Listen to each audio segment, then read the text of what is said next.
everyone, this is the Galavanting Hikers, and Trouble is going to be on the trail today talking about filtering with the Sawyer filtering system. When collecting water, one of the first things you want to do is research the area. In gut hooks, you would look for any comments that people may have. On other maps, you may want to look at what's upstream from the brook. Also do a visual inspection of the brook to see if there's any algae, dark growth, any foaming. All those can be filtered out, but it's better, the water is a better quality if it's not that. So here's an example of a brook that's readily accessible. We're going to do a simple dirty water bottle with the Sawyer filter. So you want to find something that's deep enough to fill. Make sure, I always take my backpack off. Makes life a little easier.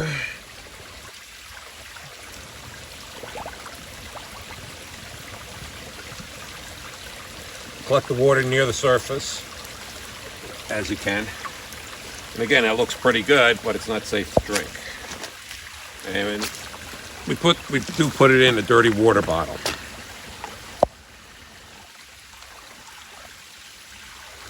So you screw the Sawyer on, making sure the washer's on there. Making sure it's tight.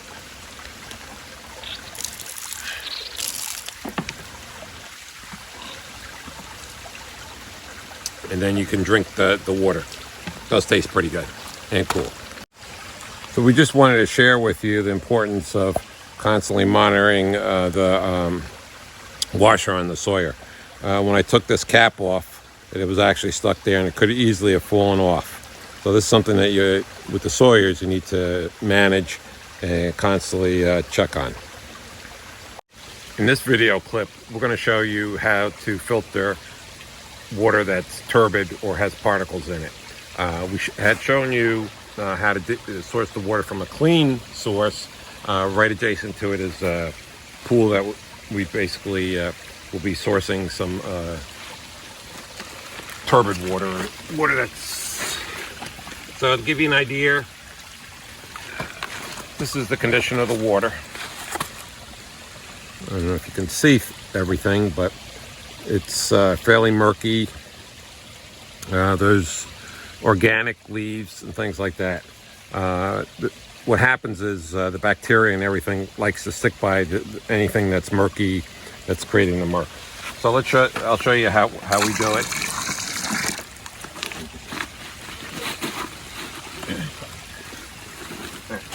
So now we're starting with this is the bag we use to carry our filtration and water treatment. Basically what I'm doing is making a sleeve that I will use to do some filtering of the water, pre-filter. It's called pre-filtering of the water.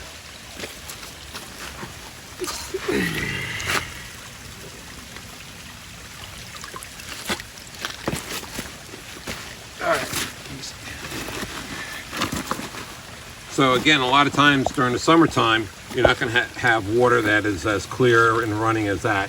And especially in this area, I'd say in the July time, you're more apt to come across the water in that level of quality.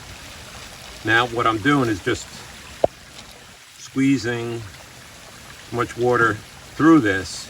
This is a little more time consuming process than obviously just scooping. But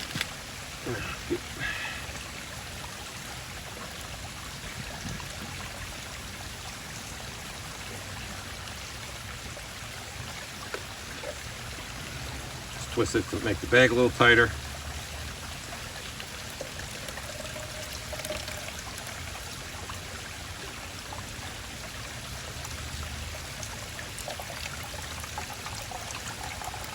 So though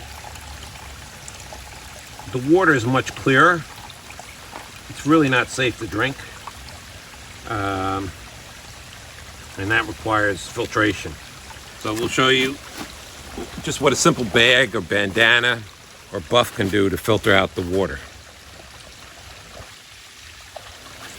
So now what the next thing you want to do, okay, so this is considered contaminated dirty. You always want to pour that into your dirty bottle. And we label our dirty bottles.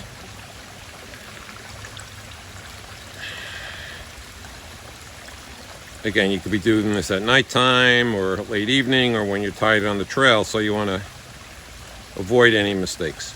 So that's a fair amount of water that we were able to collect. Next, what you want to do, again, you have your Sawyer filter. You have your threads on your Sawyer filter that will be attached to the bottle, and you want to make sure the flow arrow goes that way. So what you need to do is screw this on fairly secure, because you don't want any leaks from around the side.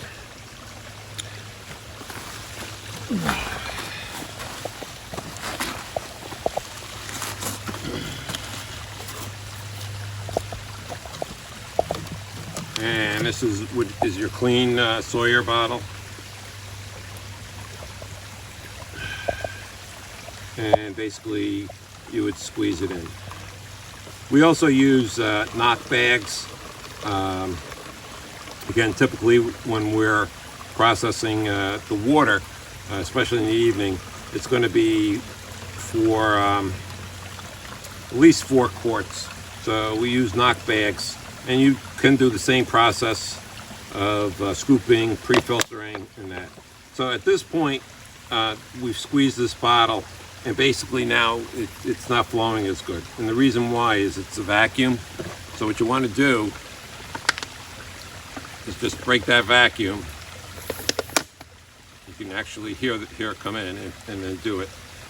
And then again, tighten this.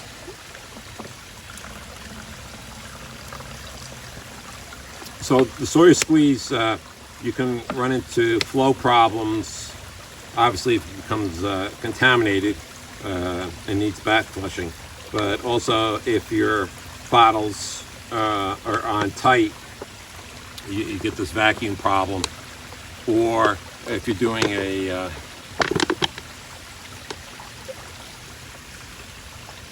if you're trying to do a bag and the washer is not seating properly, it'll draw air and water, which obviously slows it up.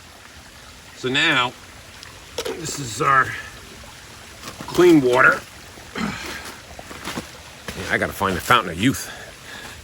So you can see here that the water is clear, pretty clear, as much as you get out of your tap. And again, you put your cap on with it. This is, and that's good.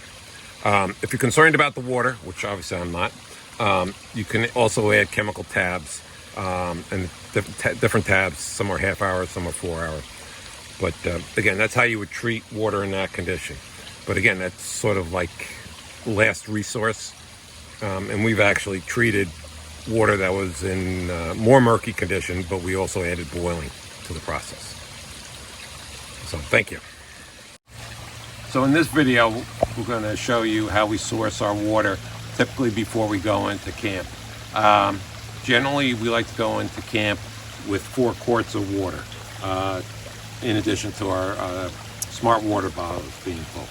We have a knock that is designated clean, as you can see, and this is a 2 liter. And there's one that's designated dirty. And how we normally do this is, what you want to do is close off the clean knock, and they have this system where you fold and seal. It's like a Ziploc. All right, so now that's closed and sealed. You know it's tight. Then what you need to do is take the cap off, and these coupling adapters, and these are for smart water bottles, and the threads on the knock are smart water bottle threads. So what I always do first, before I collect the water, is take, again, the clean side, clean goes to clean, So again, the clean goes to clean. And this I want to make sure is fairly tight. If you're using a hard bottle, you may want to keep it a little loose. Otherwise, what happens is as it fills up, the back pressure will slow up your water flow rate. So that's something that you want to look at. Then what I do is basically put this over here, and then I need to source the water. And again, this is our dirty bag.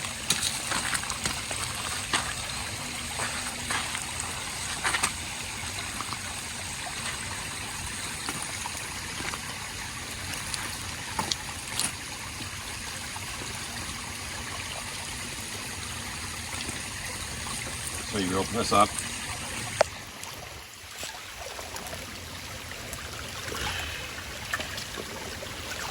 So what you have to basically do is scoop it a couple times, or as in the one of the previous videos, you can use the scooping cup. And again, you want to fold this over and basically ziplock it.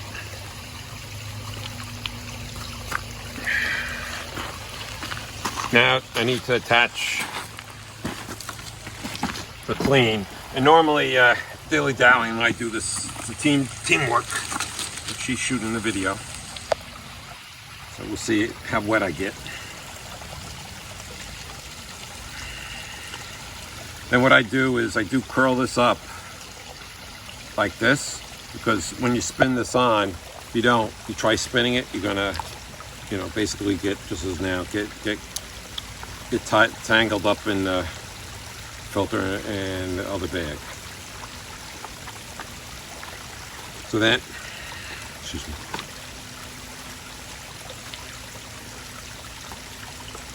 All right. So now, basically what you need to do is start tightening the Sawyer on. So now, the dirty is the dirty, and what we'll do is tie this to a tree over there. So now comes the easy step. You need to tie this, or you could stand here and hold it, to a tree. So and you can just use simple knots.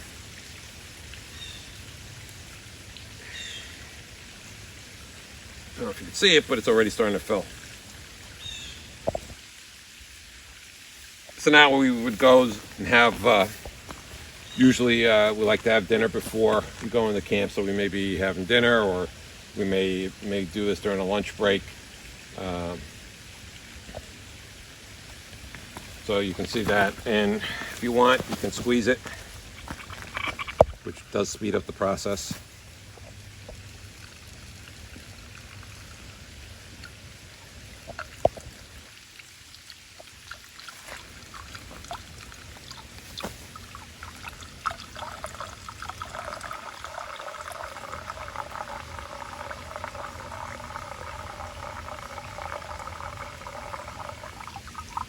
So you get the idea. I mean, it's flowing, and maybe 5-10 minutes this thing will have filled, emptied this and gone into here. So that's how we do that. Next, I'll show you how to back flush the Sawyer filter. In this video, we're going to back flush the Sawyer filter. Back flushing is where you take clean water and you put it in the clean port, and then you backflow it against the arrow, and the dirty water should come out the back. Again, it's a filter, so it's collecting sediment and things like that. Not too sure of the condition, but I've done this where actually you've seen particles come out. So this is the Sawyer plunger that comes with the pack, and what you do is you take the needle portion and put it into this little opening. So you put that in there, and then you squeeze. I don't know if you can see the color, but it did come out a little brownish. Another method that is often used, again, you take a clean water bottle with the Smart Water Bottle sport cap, and that too fits over You probably can't see it, but it's a little discolored and there are some particles coming out. So that's another way of doing it.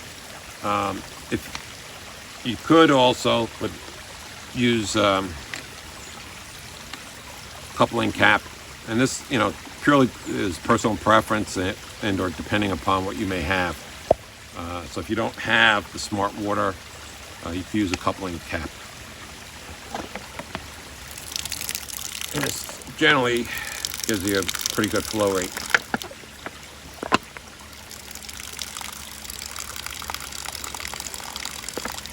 So that's how you clean a Sawyer filter. You can use tap water, but you need to be cautious. Some of the water is fairly hard and can cause mineral buildups in the filter, which again would degrade the life. And that would also hold for the bee-free. So if you have any questions on how to process the water and or backflow further, we're glad to go into it and address your questions as they come up.